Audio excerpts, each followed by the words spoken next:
Hello everyone, welcome to all of you. मैं वरुण अवस्थी आप सभी का स्वागत करता हूं हमारे इस परिवार में। सो गाइस, यहां पर आज इस छोटे से वीडियो में आप सभी के लिए एक ग्रेट न्यूज है, एक अच्छी खबर है। खबर यह है कि पहली बार ऐसा हुआ है कि जो ये हमारे पेड कोर्सेज हैं अनअकैडमी पर, जो मैं क्लासेस लेता हूं, यहां पर पहली बार ऐसा हुआ है कि आपको मौका मिला है कि आप एक ही सब्सक्रिप्शन में एसएससी, बैंक और रेलवे तीनों का लाभ उठा सकते हो। अभी तक ऐसा होता था, आप लोगों की यही डिमांड भी रहती थी कि सर मैंने एसएससी का सब्सक्रिप्शन ले लिया तो रेलवे की क्लास नहीं कर पाता हूं, रेलवे का ले लिया तो बैंक की क्लास नहीं कर पाता हूं। ऐसा इस वजह से हम लोगों ने यहां पर किया हुआ है क्योंकि सीईटी अब आगे आएगा, तो ये जितना भी प्लेटफॉर्म या फंक्शनिंग सीईटी को देखकर हम लोग बदल रहे हैं और सीईटी को देखते साथ ही इस मॉड्यूल को लॉन्च किया गया है। अभी अनाउंसमेंट की समाप्ति यहां पर नहीं हुई है, ध्यान से समझिएगा पहले मेरी बात को। है क्या ना कि ये जो मैं आपको फी स्ट्रक्चर यहां पे दिखा रहा हूं, ये सिर्फ अगले 4 दिनों के लिए है। उसके बाद ये फी स्ट्रक्चर बदल जाएगा। मैं आपको ऑलरेडी लगातार कई दिनों से बता रहा हूं कि 31 तारीख के बाद से ये फी बढ़ जाने वाली है। इसमें कितनी बढ़ोतरी होगी ये किसी को नहीं पता, ये केवल कंपनी को पता है। कंपनी के द्वारा जितनी भी बढ़ोतरी करी जाएगी वही मान्य होगी। तो अभी यहां पर आप थोड़ा सा ध्यान दो, इन 4 दिनों के अंदर अगर आपको सब्सक्रिप्शन लेना है तो 1 साल का सब्सक्रिप्शन आपको 14,450 का पड़ेगा, 2 साल का सब्सक्रिप्शन आपको 17,340 का और 3 साल का सब्सक्रिप्शन आपको 20,230 का। ये जो सब्सक्रिप्शन होगा, एक ही सब्सक्रिप्शन में आप एसएससी, बैंक और रेलवे सभी के एडुकेटर से पढ़ पाओगे और हर तरीके की क्लासेस कर पाओगे। साथ में इसके ऊपर भी आपको 10% का डिस्काउंट मिल जाएगा अगर आप वरुण 777 ये डिस्काउंट कोड वहां पर लगाओगे जाके। जब आप मोबाइल में इस तरीके से खोलोगे अनअकैडमी का लर्नर ऐप, जहां पर सब्सक्रिप्शन आपसे मांगेगा, तो यहां पर ये देखिए कोड के लिए ऑप्शन आएगा, यहां पर आपको डालना होगा वरुण 777। आप अगर ये यहां पर एंटर कर दोगे तो इसके भी ऊपर एक्स्ट्रा आपको 10% का डिस्काउंट मिल जाएगा। ये 4 दिनों तक रहेगा, अगले 31 तारीख तक रहेगा। 31 की रात में 12 बजे के बाद फीस में बढ़ोतरी होने वाली है। साथ में एक लास्ट अनाउंसमेंट मेरी तरफ से बैचेस का भी मैं यहां पर कर देता हूं। बैचेस के अनाउंसमेंट में है क्या ना कि 29 तारीख से 3 बैचेस हमारे स्टार्ट हो रहे हैं 29 दिसंबर से। इन 3 बैचेस में पहला इंटेलिजेंस ब्यूरो का बैच स्टार्ट हो रहा है। ऐसे कैंडिडेट जो कि आईबी की तैयारी करना चाहते हैं वो इसके लिए खुद को रजिस्टर कर सकते हैं। मेरे प्रोफाइल में जाके आपको इस बैच का लिंक मिल जाएगा। अदरवाइज इस वीडियो के डिस्क्रिप्शन में भी मैं सारे लिंक डलवा दे रहा हूं, आप डायरेक्ट लिंक इन सभी बैचेस के इस वीडियो के डिस्क्रिप्शन से भी प्राप्त कर सकते हो। साथ में एसएससी एमटीएस का जो 2021 में एग्जाम लगा हुआ है, अगर आप उसकी तैयारी कर रहे हो उसके लिए एक अलग से बैच है। और एसएससी सीजीएल और सीएचएसएल के लिए भी एक नया बैच स्टार्ट हो रहा है 29 दिसंबर से। यहां पर खास बात यह होती है कि हर लेक्चर को, जब तक आपके पास सब्सक्रिप्शन है तब तक आप 24 घंटे 7 दिन कभी भी उसकी रिकॉर्डिंग देख सकते हो। साथ में लाइव क्लासेस के इंटरेक्शन का मतलब अलग होता है। देखो, यहां पर मेरा यह कहने का मतलब नहीं है कि हर किसी को लेना चाहिए। एक पेड कोर्स लेने वाले और ना लेने वाले में सिर्फ एक बात का अंतर होता है, सिलेक्शन दोनों के होते हैं। ऐसा कहीं पर भी नहीं लिखा हुआ है कि जब तक पेड कोर्स नहीं लिया जाएगा तब तक सिलेक्शन नहीं होगा या सेल्फ स्टडी से सिलेक्शन नहीं हो सकता। बिल्कुल हो सकता है, 100% हो सकता है। बस फर्क इतना हो जाता है कि जो पेड कोर्सेज लेते हैं, ओके, जब आप किसी चीज के लिए पे करते हो जिस कोर्स के लिए, वहां पर आपको मेहनत थोड़ी कम करनी पड़ जाती है। कोई दूसरा जिसने कभी मेहनत करी होती है वो आपको थोड़ी सी पकी पकाई चीजें दे देता है, तो आपकी मेहनत कम पड़ जाती है। ओके, तो बस इतना अंतर होता है। तो जो लोग भी सब्सक्रिप्शन लेना चाहते हैं खामखा में 1000, 2000, 3000 के लिए, आप 4 दिन के बाद सब्सक्रिप्शन लो। उससे अच्छा है कि आप इतने पैसे अपने आप बचाओ, क्योंकि आप स्टूडेंट फेज में हो, आपके लिए 1000, 2000 यही पैसा दूसरे फॉर्म को भरने में काम आएगा। तो इसलिए इन पैसे को आप बचाओ अगर आप आगे सब्सक्रिप्शन लेने की सोच रहे हो तो। ठीक है, चलिए, bye bye, take care, have a nice day. ख्याल रखिए अपना और ध्यान रखिएगा। वरुण 777 लगा लीजिएगा 10% डिस्काउंट के लिए। Bye, take care, have a nice day. Hello everyone, welcome to all of you. So guys, आज के इस वीडियो में मैं आपको एक ऐसी ट्रिक बताने वाला हूं जिससे कि जितने भी हमारे ये 4 ग्रैंड स्लैम हैं, ये सारे ग्रैंड स्लैम आप कभी भी नहीं भूलने वाले हो। इन ग्रैंड स्लैम से कई बार देखने को मिलता है किसी भी एग्जामिनेशन में इनसे रैपिडली क्वेश्चंस बनते रहते हैं। लाइक इनके क्रोनोलॉजिकल ऑर्डर को लेकर क्वेश्चन बनते रहते हैं, कि कौन सा ग्रैंड स्लैम पहले होता है, कौन सा बाद में होता है, कौन से ईयर में स्टार्ट हुआ था। या फिर आपसे क्वेश्चन ये भी पूछता है कई बार कि लाइक ऑस्ट्रेलियन ओपन आपका कौन से कोर्ट में खेला जाता है, यूएस ओपन कौन से कोर्ट में खेला जाता है। या फिर आपसे ये भी क्वेश्चन पूछता है कि कौन से महीने में खेला जाता है और साथ में कौन से शहर में खेला जाता है कौन सा ग्रैंड स्लैम। इतने तरीके के ये सब जो क्वेश्चन बनते हैं, करीब 20 से 25 तरीके के क्वेश्चन इन 4 ग्रैंड स्लैम से हमें देखने को मिलते हैं कम से कम। तो इस वीडियो को बिल्कुल लास्ट तक आप देखना। That I am promising you, ये मेरा वादा है आपसे कि आप इस वीडियो को देखोगे तो आज के बाद आप कभी भी ग्रैंड स्लैम नहीं बोलोगे। एक नंबर आपका डेफिनेटली पक्का है हर एग्जाम में। तो चलिए स्टार्ट करते हैं इस वीडियो को। और यहां पर सबसे पहले देखो हमारे 4 ग्रैंड स्लैम होते हैं। पहला ये हमारा ऑस्ट्रेलियन ओपन, दूसरा है फ्रेंच ओपन, तीसरा है ये हमारा विंबलडन और चौथा है यूएस ओपन। ये जो क्रोनोलॉजिकल ऑर्डर है इसी वजह से मैंने ऐसे ही लिखा हुआ है। कहने का मतलब कि साल में सबसे पहले ऑस्ट्रेलियन ओपन होगा, उसके बाद फ्रेंच ओपन होता है, उसके बाद विंबलडन होता है और बिल्कुल लास्ट में यूएस ओपन यहां पर होता है। तो यहां पर मैं लिख भी देता हूं, ये हमारा हो गया ऑस्ट्रेलियन ओपन, ये वाला हमारा हो गया फ्रेंच ओपन, ये वाला हमारा हो गया विंबलडन और ये वाला हमारा हो गया यूएस ओपन। ठीक है। अब सबसे पहले अगर क्रोनोलॉजिकल ऑर्डर की बात करते हैं तो यहां पर हमें समझना होगा कि आप ये तो हमने यहां पर लगा दिया कि ये है हमारा क्रोनोलॉजिकल ऑर्डर। इसमें आपको सिर्फ इस तरीके से ध्यान रखना है कि ए हर ग्रैंड स्लैम का जो पहला लेटर है, जैसे यहां पर ए हो गया, ये एफ हो गया, डब्ल्यू हो गया, यू हो गया। ए सबसे पहले आता है ना, बिल्कुल ठीक है। उसके बाद आपका एफ आता है, बिल्कुल सही है। बस ये लास्ट वाले दोनों को आपको क्या कर देना है, स्वैप कर देना है। यू आपका पहले आता है, डब्ल्यू बाद में आता है, तो यहां पर यू को बाद में कर देना है और डब्ल्यू को पहले कर देना है। इतना आपको बस ध्यान रखना होगा। अब बात अगर करें कि कौन से ईयर में स्टार्ट किए गए थे ये, तो यहां पर मैं लिख देता हूं ईयर। कौन से ईयर में ये स्टार्ट किए गए, तो सबसे पहले अगर हम विंबलडन की बात करें तो देखो डब्ल्यू हम लोग कैसे बनाते हैं, डब्ल्यू ऐसे बनाते हैं, एक 7 आप ऐसे लिखो उल्टा और एक 7 ऐसे लिख दो, ये डब्ल्यू बन गया। तो 7 क्या होता है, 77 होता है। यहां पर लिख दीजिए 77। दैट मींस विंबलडन आपका कब स्टार्ट हुआ था, 1877 में। अब 1877 में आपको 4 जोड़ देना है। जैसे ही आप 77 में 4 जोड़ोगे तुरंत क्या हो गया, 81 आपको मिल गया, इधर लिख दीजिए 81। 1881 में आपका यूएस ओपन स्टार्ट हुआ था। इसके बाद 81 में 10 जोड़ दो, 81 में जैसे ही आप 10 जोड़ोगे क्या होगा, 1891। तो उसको लिख दो यहां पर 1891। 1891 में आपका फ्रेंच ओपन स्टार्ट हुआ था और इसके बाद 1891 में आप जैसे ही 14 जोड़ोगे तो क्या आएगा, 14 जोड़ने पे यहां पर आ जाएगा 1905। मतलब 1905 में ऑस्ट्रेलियन ओपन स्टार्ट हुआ था। अब देखो यहां पर समझो कि क्या क्या हम लोगों ने जोड़ा है। पहले हम लोगों ने 77 में 4 जोड़ा, यहां पर मैं लिख देता हूं 4। इसके बाद 10 जोड़ा तो हमें क्या मिल गया, ये 91 मिल गया 81 के बाद। और इसके बाद इसमें 14 जोड़ दिया, मतलब 4 10 14।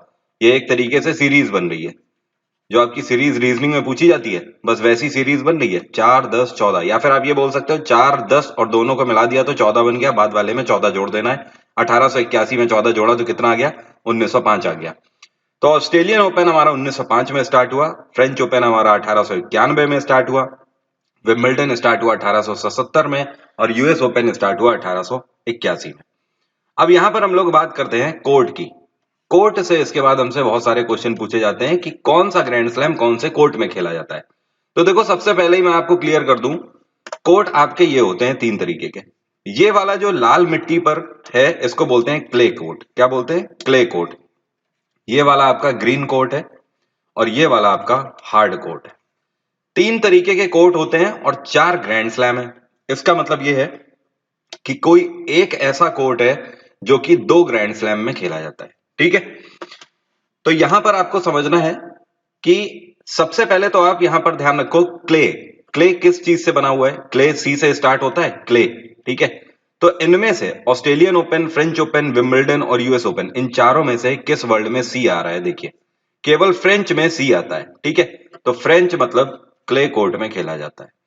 अब इसके बाद हमें पता है ऑस्ट्रेलियन ओपन, विंबलडन और यूएस ओपन, इन तीनों में से कोई एक ऐसा कोर्ट है जो कि 2 जगह पर खेला जाता है। ठीक है।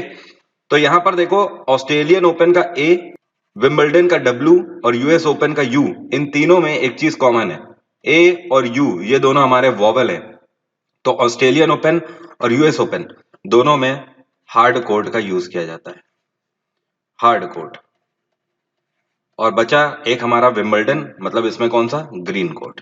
बात आ गई समझ? तो हमेशा ध्यान रखिए, इधर भी हम लोग लिख लेते हैं ऑस्ट्रेलियन ओपन, हमारा जो ऑस्ट्रेलियन ओपन है और यहाँ पर यूएस ओपन है, इन दोनों में हार्ड कोर्ट का यूज किया जा रहा है। तो ये हो गया ऑस्ट्रेलियन ओपन और साथ में यूएस ओपन। अब इसके बाद जो क्ले है आपका, ये फ्रेंच ओपन में यूज होता है और विंबलडन में आपका ग्रीन यूज होता है। बात आ गई समझ? तो इस तरीके से आप कभी भी इसे नहीं बोलोगे। अब इसके बाद कोर्ट के बाद हमसे क्वेश्चन करता है सिटी में, कि कौन से शहर में कौन सा ग्रैंड स्लैम खेला जाता है। तो यहां पर आपको ध्यान रखना है, ऑस्ट्रेलियन ओपन जो है ये आपका ऑस्ट्रेलिया में मेलबर्न में खेला जाता है, मेलबर्न में। इसके बाद आ जाइए फ्रेंच ओपन, फ्रेंच ओपन आपका पेरिस में खेला जाता है, कैपिटल में। यहां पर पेरिस में भी आपसे कई बार पूछ देता है कहां पर खेला जाता है, तो इस जगह का नाम है द रोलैंड गारोज। क्या बोलते हैं? रोलैंड गारोज। ये देखिए यहां पर इसके लोगो में भी दिया है रोलैंड गारोज लिखा हुआ है। तो रोलैंड गारोज पेरिस में खेला जाता है आपका फ्रेंच ओपन।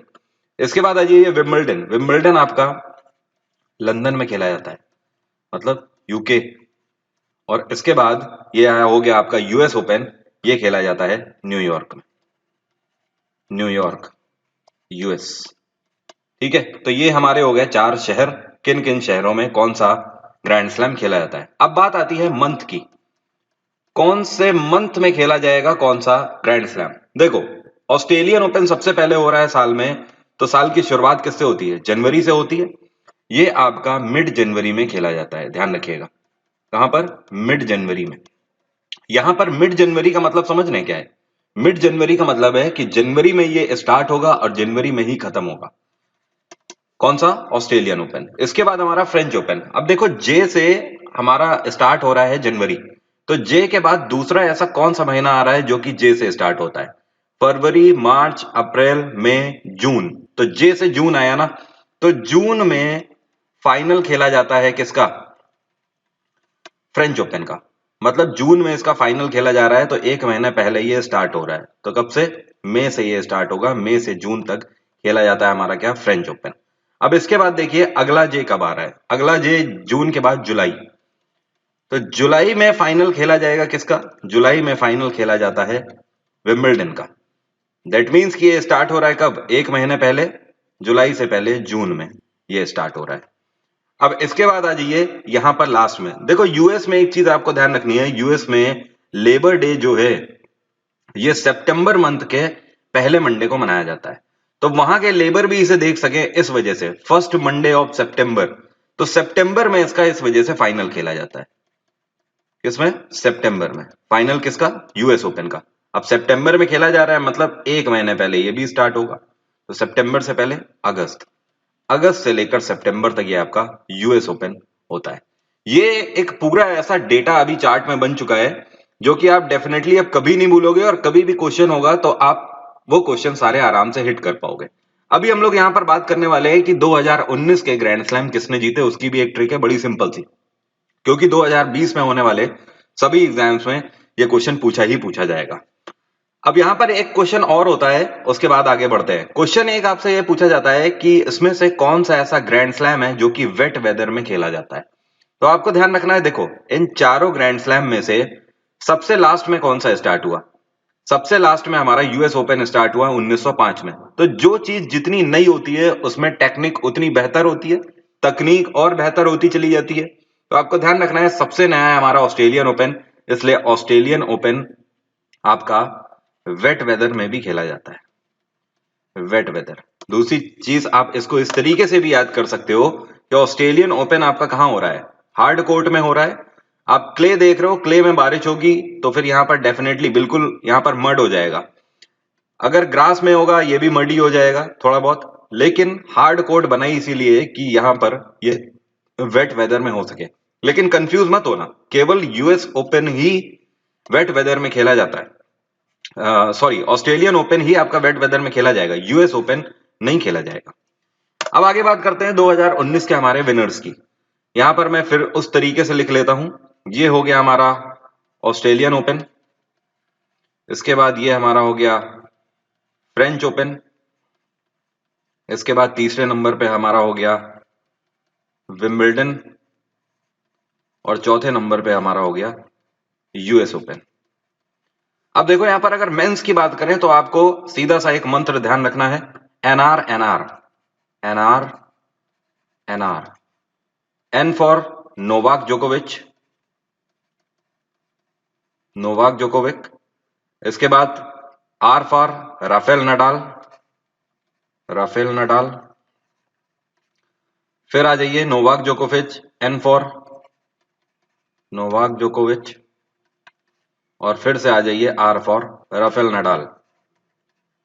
बस सिंपल आपको ध्यान रखना है, नोवाक जोकोविच अल्टरनेट, राफेल नडाल अल्टरनेट। यहां पर एनआर एनआर आपको मंत्र ध्यान रखना है। नोवाक जोकोविच ये कहां के खिलाड़ी हैं? ये सर्बिया के खिलाड़ी हैं। और राफेल नडाल कहां के खिलाड़ी हैं? ये स्पेन के खिलाड़ी हैं। अब आ जाइए विमेंस 2019 में। तो विमेंस 2019 में आपको मंत्र ध्यान रखना है, नासा, नासा अमेरिका की स्पेस एजेंसी है ना, NASA. N for Naomi Osaka, Naomi Osaka. Naomi Osaka कहां की है? ये हैं जापान की। इसके बाद अगला आ जाइए फ्रेंच ओपन, ए फॉर क्या होगा? A for Ashleigh Barty, Ashleigh Barty. अब एस्ले बार्टी जो है ये कहां की है? ये ऑस्ट्रेलियन है। इसके बाद S for Simona Halep, Simona Halep. Simona Halep कहां की है? ये रोमानिया की है, रोमानिया। और इसके बाद ए फॉर मतलब एंड्रेस्कू। इनका पूरा नाम है बियंका एंड्रेस्कू। क्या नाम है? Bianca Andreescu. तो ये आपका हो गया NASA, नासा हो गया पूरा, ठीक है। तो इस तरीके से आप इसको ध्यान रखोगे। एक क्वेश्चन यहां पर और ध्यान रखिएगा, मैंने करंट अफेयर में भी ऑलरेडी आपको बताया हुआ है कि ये अकेली कौन सी ऐसी महिला खिलाड़ी हैं जो कि पहले क्रिकेट प्लेयर हुआ करती थी और इन्होंने हाल ही में ग्रैंड स्लैम जीता है। तो ये एस्ले बार्टी है, ऑस्ट्रेलियन खिलाड़ी। ये पहले क्रिकेटर थी, अब जब से ये टेनिस खेलने लगी तो इन्होंने टेनिस में इस बार फ्रेंच ओपन भी जीत लिया। ओके, तो बस ये सारे क्वेश्चन बनते हैं इसी तरीके से ग्रैंड स्लैम से। उम्मीद करता हूं आप सभी को बेहतर तरीके से समझ आ गया होगा, आप इसे कभी नहीं भूलोगे। वीडियो को आप रिपीट करके भी देख सकते हो, अपने नोट्स में इसे मेंटेन कर लें और चैनल को सब्सक्राइब कर लें, बेल आइकन जरूर प्रेस कर लें नोटिफिकेशन और अपडेट के लिए। अगर आप करंट अफेयर नहीं फॉलो करते हैं तो करंट अफेयर भी फॉलो कर सकते हैं मेरे प्रोफाइल से। Thank you so much, have a nice day, take care, bye bye, मिलते हैं नेक्स्ट वीडियो में।